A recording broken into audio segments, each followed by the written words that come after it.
The first time Solomon understood the value of money, he was 7 years old and watching Master Thornton count coins on his desk. The golden eagles and silver dollars caught the lamplight, glinting like promises, and Solomon's small hands ached to touch them. Not from greed. He didn't yet understand greed, but from a child's simple curiosity about objects that seemed to hold such power over the adults around him. "Boy, fetch me the ledger from the shelf," Master Thornton said, without looking up. Solomon retrieved it quickly, his bare feet silent on the wooden floor. As he handed over the leather-bound book, he dared to ask, "Master, what do the coins do?" Thornton glanced at him, surprised. Most of the enslaved children on the plantation were too frightened to speak unless spoken to. But Solomon's mother, Dinah, worked in the main house, and the boy had grown up partially under Thornton's distant eye. The master saw something in the child's intelligent gaze that gave him pause. "They buy things, boy. They buy labor. They buy land. They buy—" He paused, looking at Solomon with an unreadable expression. "People." Solomon nodded slowly, understanding blooming in his young mind like a dark flower. He himself had been bought. His mother had been bought. His father, before the fever took him, had been bought. And if money could buy a person, then surely money could unbuy them too. That night, lying on the rough blanket in the quarters, he whispered to his mother, "Mama, if I had enough coins, could I buy us free?" Dinah pulled him close, her work-worn hands stroking his head. "Hush now, child. Don't fill your head with such dreams. They'll only break your heart." But the seed had been planted, and Solomon's heart was too stubborn to let it die. Master Thornton's plantation in Virginia was neither the cruelest nor the kindest. It simply was, a fact of existence like rain or hunger. The master himself was a practical man who believed in the efficient use of resources, and he had noticed that Solomon was quick-minded and dexterous. When the plantation's carpenter, an aging enslaved man named Moses, needed an apprentice, Thornton assigned the boy to him. "Learn well," Moses told Solomon on his first day in the workshop, "and your hands will always be worth something." Solomon learned. He learned to read wood grain like other boys read books. He learned to coax beauty from rough timber, to create joints so precise they needed no nails, to transform trees into tables, chairs, doors, and dignity. Moses taught him measurements and angles, and in doing so, taught him numbers. Numbers fascinated Solomon. They were absolute in a world of arbitrary cruelty. 2 + 2 always equaled 4, whether you were enslaved or free. A plank of oak measured 12 inches, regardless of who held the ruler. In mathematics, Solomon found a democracy that existed nowhere else in his life. When he was 14, something extraordinary happened. A traveling tutor came to teach Master Thornton's children, and Solomon, delivering a repaired music stand to the schoolroom, paused to listen through the open window. The tutor was teaching arithmetic, how to calculate interest, how to keep accounts, how to measure profit and loss. Solomon absorbed it all, his mind hungry for knowledge. He began lingering near the schoolroom whenever his duties allowed, catching fragments of lessons like a man catching raindrops in a drought. The tutor, Mr. Charles Whitmore, eventually noticed the young man's shadow at the window. Instead of chasing him away, Whitmore did something unexpected. He left books on the windowsill, old primers, arithmetic texts, a worn copy of Euclid's Elements. He never acknowledged Solomon directly, never spoke of it, but the books appeared regularly, and Solomon devoured them in the few hours between exhaustion and sleep. Mathematics became Solomon's secret language of hope. He began to calculate everything: the value of the furniture he built, the cost of the nails he used, the price of his own labor versus the price of his freedom. Master Thornton hired him out to other plantations and townspeople, and Solomon kept meticulous mental accounts of every penny earned. By the time Solomon was 25, he was the finest carpenter in 3 counties. His chairs graced the homes of merchants and lawyers. His tables were said to last generations. Plantation owners requested him specifically, paying Thornton handsomely for Solomon's time. And Solomon kept count of every dollar. He had also learned something else: how to negotiate. Every job he completed brought him into contact with different masters, different systems, different possibilities. He listened carefully to how free black craftsmen negotiated their wages, how white artisans bartered their skills. He studied the language of commerce, the dance of offer and counter-offer. One evening, as he was finishing a magnificent cherrywood desk for Master Thornton's study, Solomon made his move. "Master," he said carefully, "I have a proposal I wish to discuss with you." Thornton looked up from his newspaper, eyebrows raised. "A proposal? You've grown bold, Solomon." "Not bold, sir. Merely practical." Solomon kept his voice level, respectful but firm. "You've profited well from my carpentry work. By my calculations, I've earned you approximately $12,000 over the past 8 years. Thornton's eyes narrowed. "You've been calculating, have you?" "Yes, sir, and I wish to propose an arrangement. Allow me to hire out my own time, and I'll pay you a fixed sum each month, say $40. Any additional money I earn would be mine to keep. In this way, you'd have a guaranteed income from me without the trouble of arranging my employment." It was a gamble. Solomon knew that enslaved people making such requests often faced terrible consequences. But he also knew Thornton was a businessman above all else, and the proposal made financial sense. Thornton leaned back in his chair, studying Solomon. "And what would you do with this money you'd earn?" "Save it, sir." "To what end?" Solomon took a breath. "To purchase my freedom and my mother's." The room fell silent. Outside, cicadas sang their evening song, oblivious to the negotiation that would change Solomon's life. Finally, Thornton spoke. "You're worth at least $1,500 on the market, Solomon. Skilled carpenters are valuable. Your mother, despite her age, is an experienced house servant. Perhaps $800. That's $2,300 total. Do you think you can save such a sum?" "Given time, yes, sir." Thornton drummed his fingers on the desk Solomon had built.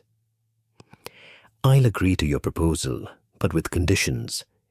You'll pay me $45 per month, not $40. You'll continue to maintain my workshop and complete any projects I personally require. And if you miss a single payment, our agreement ends immediately." "Yes, sir. Thank you, sir." "Don't thank me yet, boy. You've just condemned yourself to years of working every waking hour. But if you're fool enough to try, I'm businessman enough to profit from your foolishness." Solomon didn't care about the insult. He had his agreement. The years that followed tested Solomon in ways that physical slavery never had. He rose before dawn and worked past midnight. He took every job offered, no matter how small, no matter how tired he was. He built furniture, repaired wagons, constructed barns, crafted coffins. His hands became instruments of almost supernatural productivity. He slept 4 hours a night. He ate sparingly. Every penny not absolutely necessary for survival went into a small iron box he'd crafted himself, with a lock so intricate that only he knew how to open it. Dinah worried about him. "You're working yourself to death, Solomon." "I'm working us to life, Mama. Real life. Free life." The other enslaved people on the plantation had mixed reactions to Solomon's quest.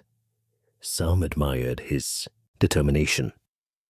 Others thought him a fool, killing himself for a dream that Thornton might snatch away at any moment.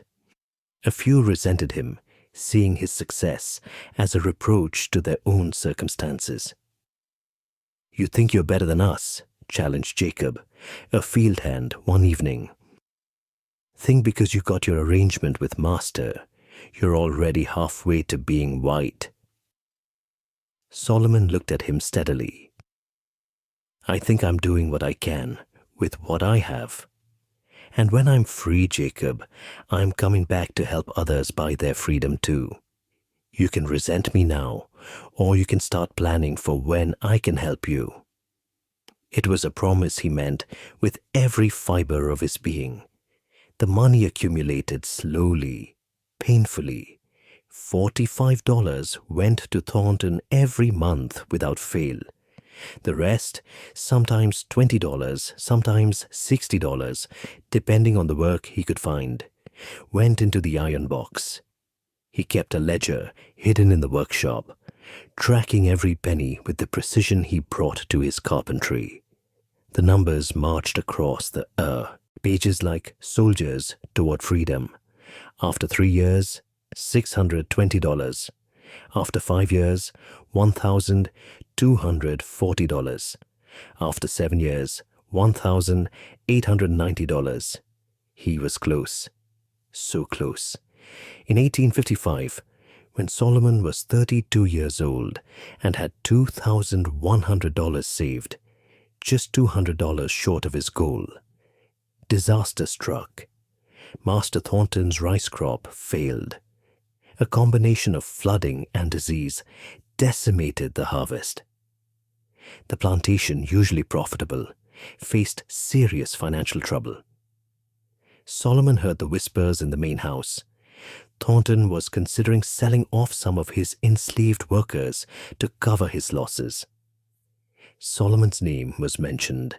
Skilled carpenters could fetch premium prices in New Orleans, where the city was expanding rapidly.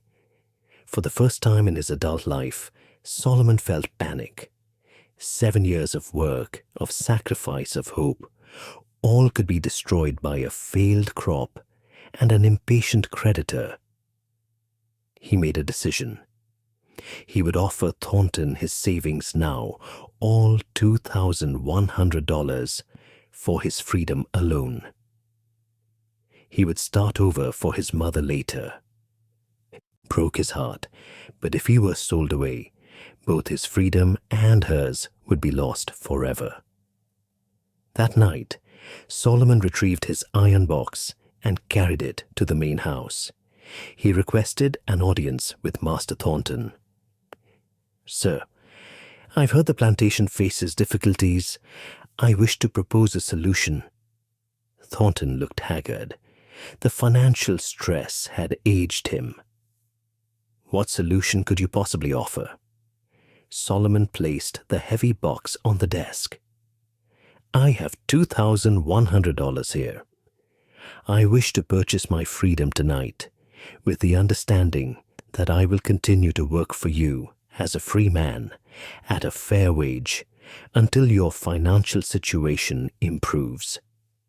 I'll also help you find a buyer for my mother at a price that will help your finances." It was a lie, the last part. Solomon had no intention of helping sell his mother, but he needed Thornton to agree, and he knew the man's desperation might make him agreeable to an immediate infusion of cash. Thornton opened the box.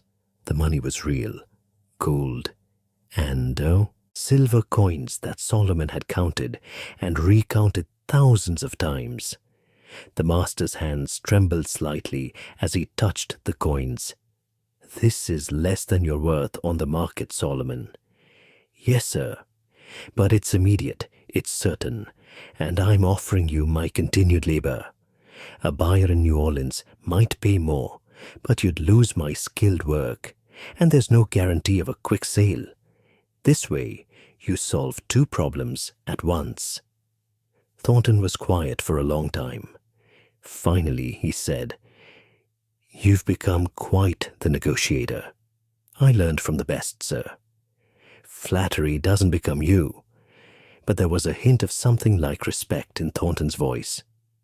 "Very well. I'll draw up the manumission papers. You'll be free, Solomon. God help you in this white man's world." 3 days later, Solomon held his freedom papers in his trembling hands. The legal document, signed and witnessed, declared that Solomon, a Negro man, carpenter by trade, is hereby manumitted and freed from all bonds of servitude. He read it over and over, hardly believing the words were real. But his joy was incomplete. His mother remained enslaved. As a free man, Solomon's earning potential increased dramatically. He could set his own prices, choose his clients, travel to seek work where wages were highest.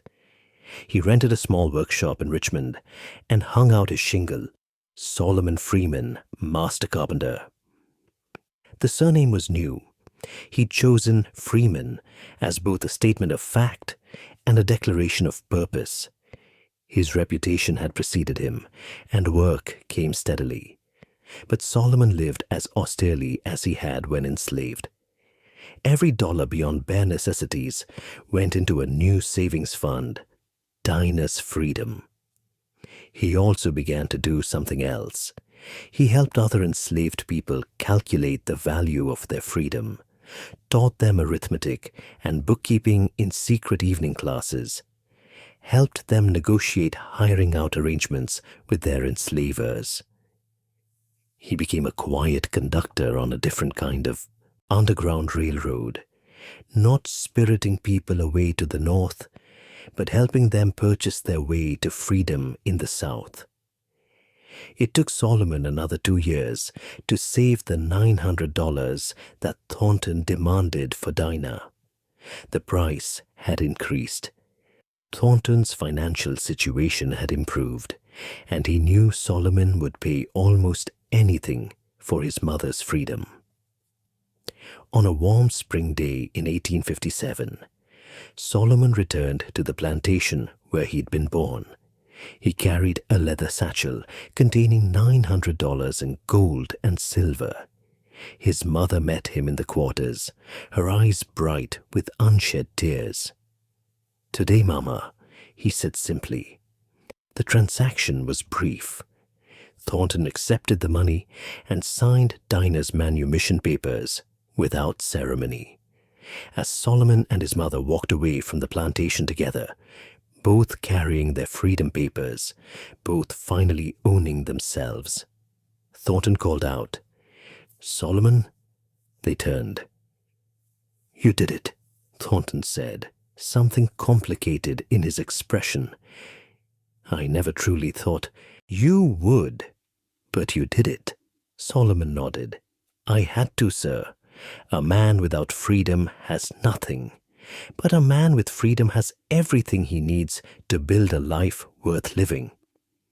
They walked down the long drive, between the fields where Solomon had once labored as property. Dinah leaned on her son's arm, free for the first time in her 60 years of life. "What will we do now?" she asked. "We'll live, Mama.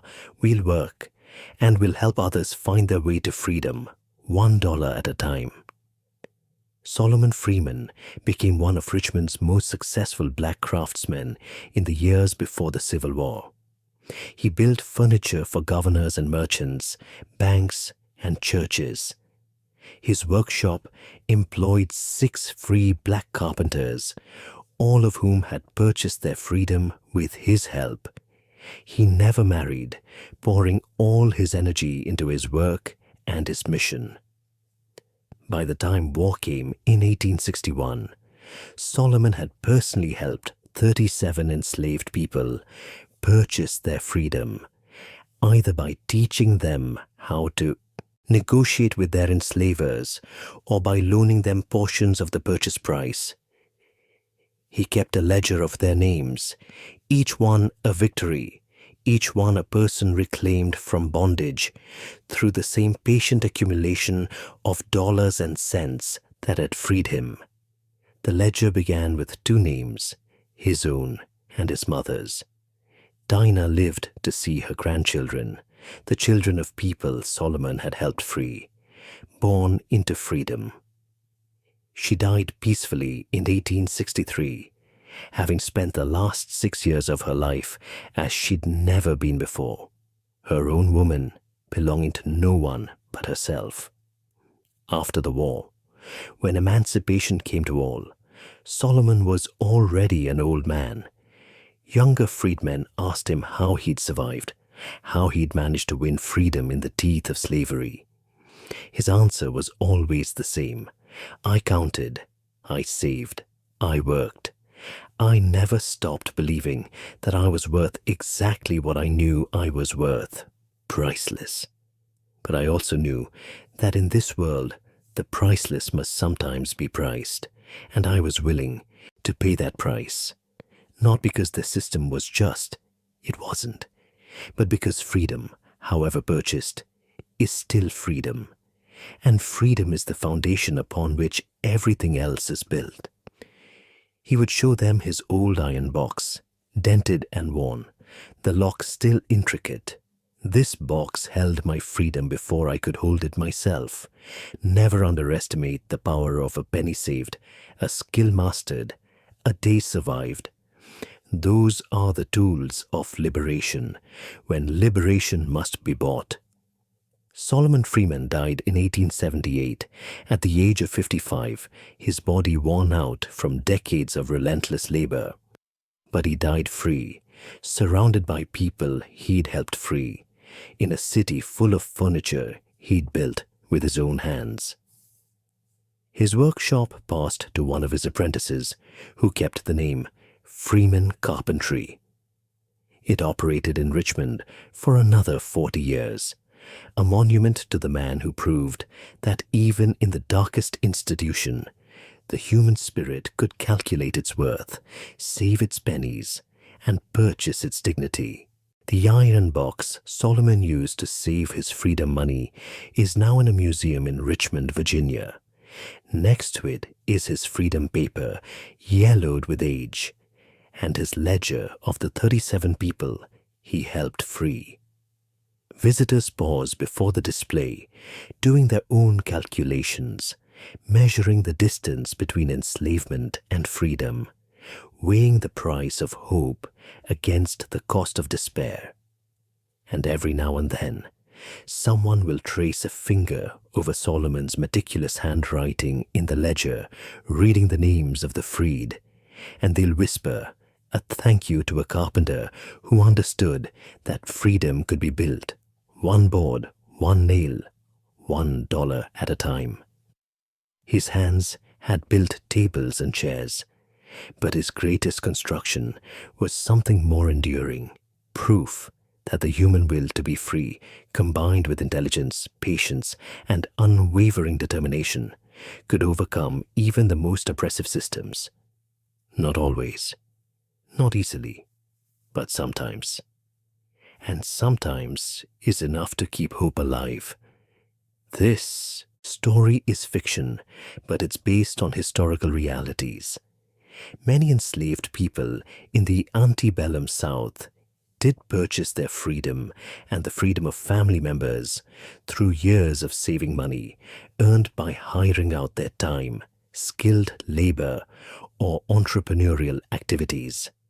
Some of the most successful were craftsmen, like carpenters, blacksmiths, and barrel makers, whose specialized skills allowed them to earn money beyond what they owed their enslavers.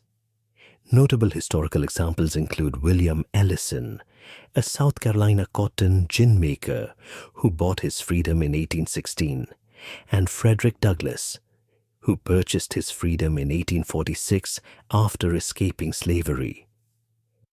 The practice of self-purchase was more common in the Upper South and in urban areas, where enslaved people had greater opportunities to earn money. However, self-purchase was always precarious and dependent on the enslaver's willingness to honor the arrangement. Many who saved money had it confiscated, were sold away before they could purchase freedom, or were cheated out of their freedom even after payment. The ability to buy one's freedom was a privilege unavailable to the vast majority of enslaved people, particularly those in the Deep South's plantation system. This story honors those who fought for their freedom in whatever way they could, while acknowledging that the system itself was unjust and that no amount of individual success could excuse or diminish the fundamental evil of slavery.